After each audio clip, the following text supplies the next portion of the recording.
होती है पेरिस सन 1931 से, जहाँ पर हम पेपोलियन नाम के आदमी को देखते हैं, जो देखने में काफी अमीर घर का लगता है, लेकिन असलियत में वो एक चोर है और आज भी वो यहाँ पर एक चोरी करने के लिए आया हुआ है। उसे वहाँ पर कई सारे हीरे मिलते हैं जिन्हें लाकर वो अपने बॉस को दे देता है, पर वहाँ हम देखते हैं कि उसके बॉस के लोग किसी आदमी को मार रहे हैं। लेकिन पेपोलियन के लिए ये काफी आम बात थी, इसलिए वो वापस घर आ जाता है, जहाँ पर हमारी मुलाकात उसकी गर्लफ्रेंड नैनी से होती है, जो उसके साथ शादी करना चाहती है। लेकिन पेपोलियन को बस 6 महीने का टाइम चाहिए, जिसके बाद वो उसे शादी कर लेगा। लेकिन जब अगली सुबह उसकी आंख खुलती है तो उसकी पूरी जिंदगी बदल जाती। उसके घर पर पुलिस आ चुकी थी और तब उन दोनों का सारा प्लान चौपट हो जाता है। पुलिस का कहना था कि उसने एक आदमी का खून किया है और उसकी बॉडी भी उन्हें मिल गई है। दरअसल पेपोलियन के बॉस जिस आदमी को मार रहे थे, पुलिस वालों को उसी की लाश मिली थी और कई लोगों ने पेपोलियन को वहां पर देखा था, इसलिए अब वो फंस चुका है। लेकिन क्या पता था इल्जाम उसके बॉस ने उस पर लगाया। जहाँ पर नैनी उसे मिलने आती है, जो उसके लिए अपील करना चाहती है, पर वो मना कर देता है क्योंकि उसे पता है कि इसका कोई भी फायदा नहीं होगा। इसलिए वो उसे बताता है कि मैं कोशिश करूंगा यहाँ से भागने की, लेकिन इसमें कितना समय लगेगा ये मुझे नहीं पता, इसलिए तो मेरा इंतजार करना। अब ये बात नैनी को तो अच्छी नहीं लगती, इसलिए वो वहाँ से बिना कुछ बोले चली जाती है। अब अगले दिन सभी कैदियों को एक खास डेविस आइलैंड पर शिफ्ट किया जाता है, जहाँ से भाग पाना ना के बराबर था।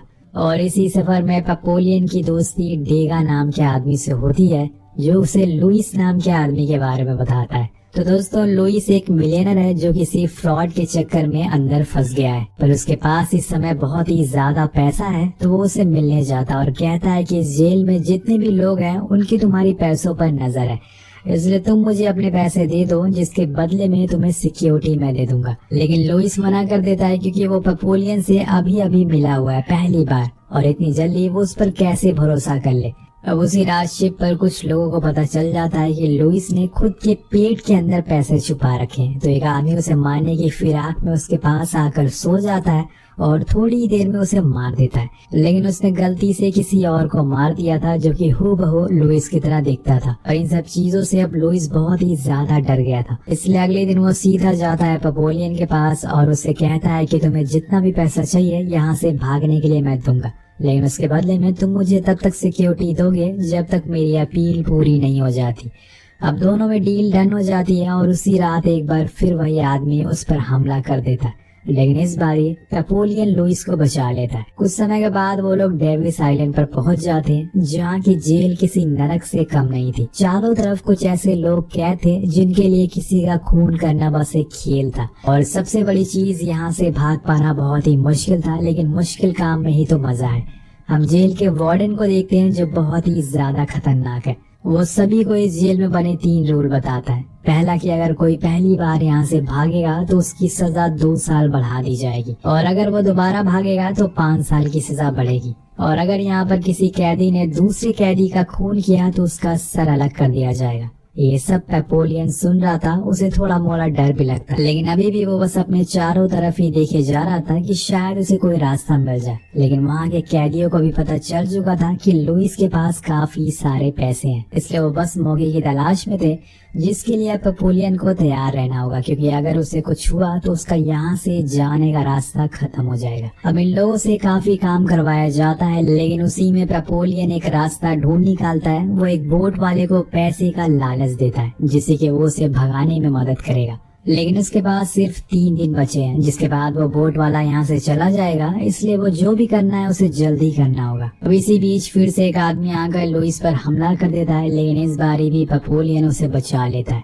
पर इसमें उसे काफी चोट आती है। और अब यहाँ लुइस को समझ आ चुका था कि जब तक उसकी अपील पूरी होगी तब तक शायद वो जिंदा ही ना रहे, इसलिए वो भी अब अपने दोस्त के साथ भागने का फैसला कर लेता है। जिसके बाद दोनों अपनी प्लानिंग शुरू करते हैं। लेकिन कुछ दिनों बाद एक आदमी को सजा दी जाती है जिसका नाम था डेगा, और वो असल में इन दोनों का दोस्त होता है। लेकिन एक दिन उसकी तबीयत खराब हो गई, जिस वजह से उसे हॉस्पिटल में भर्ती कराया गया। लेकिन वहाँ से उसने भागने की कोशिश करी और इसी चक्कर में उसने 2 लोगों का खून कर दिया, इसलिए उसे आज मौत की सजा सुनाई जाती है। उसका सर पेपोलियन और लुइस के सामने ही काट दिया जाता और फिर उसकी बॉडी को इन दोनों से ही फेंकने को कहा जाता है, जिसमें लुइस को बहुत दिक्कत होती है। लेकिन पेपोलियन उसे समझाता है कि ये बस एक लाश है, अगर हमने ऐसा नहीं किया तो वो हमें भी मार देंगे। इसलिए दोनों उस लाश को जंगल में लेकर जाते हैं। लेकिन तभी वहाँ लुइस का चश्मा गिर जाता है, जिसकी वजह से उसे अब कुछ दिखाई नहीं दे रहा था। लेकिन तभी वहाँ पर एक गार्ड आता है जो उसे उठकर चलने को कहता है, लेकिन बिना चश्मे के वो देख नहीं सकता है, तो वो आगे कैसे बढ़ेगा। अब गार्ड को लगता है कि वो उसकी बात नहीं मान रहा है, इसलिए वो उसे कोड़े मारने लगता है। अब पेपोलियन उसे ऐसा करने से मना करता है, लेकिन वो नहीं मानता और तब उसे मजबूरन उसके सर पर पत्थर मारना पड़ता है। होप्स हो कि वो मारा ना हो, वरना उसकी जान तो जाएगी और साथ में लुइस की भी। लेकिन उससे पहले वो वहाँ से भाग जाता है और लुइस को वहीं छोड़कर। पेपोलियन बस भागता रहता और ऐसे ही भागते भागते रात हो जाती है और तब जाकर उसे वही बोट वाला आदमी नदी के किनारे मिलता है, जिसे देखकर वो बहुत ही खुश होता है। पर उसके पास तो पैसे ही नहीं थे। तब पेपोलियन कहता है कि तुम मुझे मेरे घर छोड़ दो, उसके बाद मैं तुम्हें डबल पैसे दूंगा। और वो बोट वाला आदमी हंसने लगता है, क्योंकि उसके पीछे बहुत सारे गार्ड्स थे और वो वार्डन से मिला हुआ था। उसने ही उन्हें बताया था कि पेपोलियन यहाँ से जरूर आएगा। इसके बाद क्या था दोस्तों, उसे पकड़ लिया जाता और 2 साल तक ऐसे ही जेल में बंद कर दिया जाता है, जहाँ पे वो एक भी शब्द नहीं बोल सकता और उसे बस वहाँ खाने में पानी मिलेगा। लेकिन एक दिन वो नोटिस करता है कि उसके खाने के साथ एक नारियल भी आया है, जो कि लुइस ने भेजा था। ये बात वो समझ जाता है, क्योंकि उसके साथ उसे एक नोट भी मिलता है जिसमें लिखा था कि अब से तुम्हें हर दिन एक नारियल मिलेगा। कुछ दिन ऐसे ही बीत जाते हैं। पेपोलियन नारियल पीकर जिंदा था, लेकिन एक दिन गार्ड्स को उस पर कुछ शक होता है और वो वार्डन को बता देता है इस बारे में। वो आकर उसे उस नारियल के बारे में पूछता है कि ये किसने भेजा, लेकिन वो कुछ भी नहीं बताता और उसे प्रेशर दिया जाता है कि ये बताने के लिए, पर वो कुछ भी नहीं कहता। और तब वार्डन उसका खाना आधा कर देते हैं और धीरे धीरे खाना ही बंद कर देते हैं, जिससे पेपोलियन बहुत ही कमजोर होता जा रहा था। उसकी मेंटल हालत भी अब ठीक नहीं थी। वो अजीब अजीब हरकतें करता है और कुछ दिनों बाद वार्डन फिर से उसे पूछने के लिए आते हैं और वो नारियल उसे किसने भेजा, और तब भी जाकर वो उसे कुछ नहीं बताता। जिसके बाद उसे ऐसी जगह बंद कर दिया जाता है जहाँ पे रोशनी नाम की कोई चीज ही नहीं थी।